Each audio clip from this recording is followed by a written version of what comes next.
Exploits of Faith. Magagawan pananampalataya. Ako ay isinilang sa ika-4 na watch, hindi lamang sa pangalan, kundi sa isang pamana. Ang aking paglalakbay ay hindi nagsimula sa akin.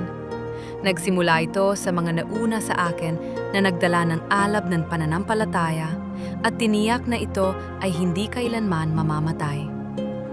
Ako si Sister Charis Ann Ferriol, ang panganay na anak ni na Pastor Daniel at Pastor Celia Ferriol. Ako ay isinilang noong 1975 sa Taipei, Taiwan, kung saan nakatalaga noon ang aking mga magulang. Maging sa murang edad, nasaksihan ko na silang buong tapang na nangangaral ng ebanghelyo sa publiko, sa isang lugar na banyaga sa kanila na may hindi matitinag na paninindigan. Isang araw, habang tinitingnan ko ang aking mga baby pictures, nakita ko ang isang larawan ko na nakatayo sa isang upuan sa likod ng pulpito.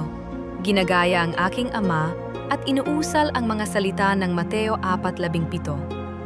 Magsisi kayo sapagkat malapit na ang kaharian ng langit. Sa sandaling yon, napagtanto ko na hindi lamang ako isinilang sa pamanang ito, kundi itinadhana upang ipagpatuloy ang sulong. Ngunit ang aking buhay at ministeryo ay hindi naging madali. Sa katunayan, ito ay tila isang roller coaster na puno ng tagumpay at pagsubok. Bilang anak ng mga ministro na palaging naitatalaga sa iba't ibang pioneering churches, lumaki akong palipat-lipat ng lugar. Hindi naging madali ang paglipat sa 7 o 8 paaralan. Nahihirapan akong makahanap ng pakiramdam ng pag-aari at bumuo ng malalapit na pagkakaibigan dahil palagi kong kinatatakutan ang panibagong paghihiwalay. May panahon na kinailangan akong ipaubaya ng aking mga magulang sa pangangalaga ng iba habang sila ay nagtungo sa ibang bansa upang ipagpatuloy ang kanilang ministeryo. Ngunit ang higit kong pinahalagahan ay ang kanilang dahilan. Lagi nilang sinasabi, nais naming ipagkatiwala ang aming mga anak sa mga taong pinakamalapit sa Diyos. Kung may isang bagay na lagi nilang ninanais, yon ay ang manatili kaming malapit sa iglesia hanggat maaari. Naniniwala silang ito ang pinakaligtas at pinakamabuting pasya para sa aming kinabukasan. Kalaunan, ipinagkatiwala nila kaming magkakapatid sa pamilya ni Bishop Domingo Ferriol sa Calamba. Doon ko natutunan, hindi lamang ang mga kasanayan sa buhay at mga responsibilidad, kundi pati na rin ang mas malalalim na aral ng pananampalataya at pagkatao. Nagkaroon ako ng pribilehiyong masaksihan ang dedikasyon ng yumaong Bishop Dodoy at Presbyter Luningning sa pananalangin at pag-aayuno. Nakita ko mismo kung paano binago at pinatatag ng kanilang tapat na ministeryo ang napakaraming buhay. Marahil, ang pinakamahirap na pagsubok ng pananampalataya na naranasan ko ay noong kami ay naitalaga sa Japan. Bilang kabataan, hinangad ko rin ang simpleng buhay, isang buhay na puno ng saya at walang pasanin. Ngunit, ang aking hinarap ay kabaligtaran nito. Kinailangan kong mamuhay bilang pastoral staff, sumusuporta sa pioneering work ng aking mga magulang. Dumating sa punto na naisip ko, hindi ko naman pinili ang landas na ito, kaya bakit kailangan kong tahakin ito? Ngunit kalaunan, nakita ko kung gaano ako pinagpala bilang anak ng mga ministro. Marami sa aking mga kaklase noong high school ang naligaw ng landas sa murang edad, nalulong sa bisyo at makamundong pagnanasa. Samantalang ako, nabigyan ng pribilehiyo na ialay ang aking kabataan sa dakilang gawain ng Diyos. Naging bahagi ako ng evangelism sa mga shopping districts. Natuto ng mga banyagang wika gaya ng Japanese at Korean upang mabasag ang hadlang ng wika. At nasanay sa pamumuhay ng simple at disiplinado. Sa paggabay ng aking mga magulang, itinuro sa akin na huwag ituon ang pansin sa pansariling kagustuhan, kundi maging bukas palad at tapat sa pagbibiglesia. Nahasa rin ang aking mga kakayahan na maghahanda sa akin para sa pastoral na tungkulin. May mga pagkakataon na tinanong ko ang aking sarili kung dapat ko pa bang ipagpatuloy ang ministeryo, lalo na sa gitna ng mga paghihirap. Hindi ko noon namamalayan na bawat pagsubok ay humuhubog at naghahanda sa akin para sa hinaharap. Ang may patuloy sa akin ay ang paalala ng yumaong Apostle Arsenio Ferriol bago kami lumipad papuntang Japan.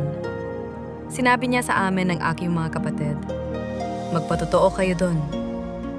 Nanatili sa akin ang kanyang mga salita. Nasaksihan ko ang paglago ng iglesia sa Kawasaki na Nayoy, Yokohama.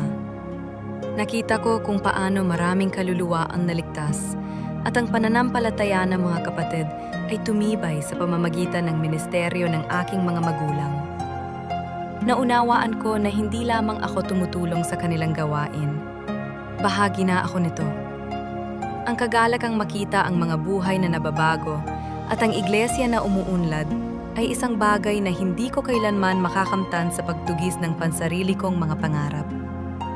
Hindi ito mabibili ng salapi. Ito ang aking tawag. Hindi lamang dahil sa aking mga lolo at lola. Hindi dahil sa aking mga magulang. Kundi dahil pinili ko ang landas na ito. Ipinanganak ako para rito. Pagbalik ko sa Pilipinas, nanatili akong tapat sa ministeryo. Bago pumasok sa Bible School, nagtapos ako ng Bachelor of Science in Information Technology sa STI College, Calamba. Isang tagumpay na lubos kong ipinagpapasalamat na natamo ko sa tulong ng iglesia at sa walang sawang suporta ng ministeryo ng aking mga magulang. Sa panahong ito, nakakuha rin ako ng sertipikasyon para sa Japanese Language Proficiency Test, JLPT. Inalok pa ako ng mga posisyon tulad ng IT Thesis Advisor at College Japanese Language Instructor, mga oportunidad na sana'y nagbigay sa akin ng tagumpay sa labas ng ministeryo. Ngunit sa kabila ng mga pagkakataong ito, hindi kailanman nawala ang aking hangaring pumasok sa Bible School. Sinundan ko ang yapak ng aking lolo, si Pastor Tim, na tapat na naglingkod hanggang sa kanyang huling hininga. Dala ko ang payo ni Bishop Dodoy. Magpakabait ka lang, magiging mabuti kang pastor. Kasama ng patuloy na paggabay ng aking ama na si Pastor Daniel ang mapagmahal. Napaghikayat ng aking ina na si Pastor Celia at ang mentorship ni Presbyter Leningning sa panahon ng aking ministerial training, ako ay nakapagtapos sa biyaya ng Diyos sa Maranatha Bible School International. Sa kasalukuyan, ako ay naglilingkod bilang full-time minister ng Diyos at guro sa Maranatha Christian Academy.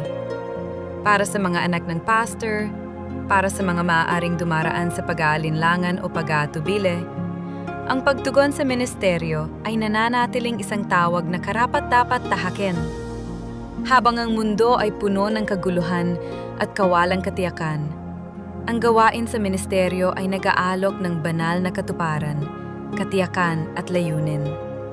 Isang tawag na higit sa anumang propesyon na nagbibigay ng pagkakataong makagawa ng pangmatagalang epekto at ganap na maabot ang potensyal na ibinigay ng Diyos.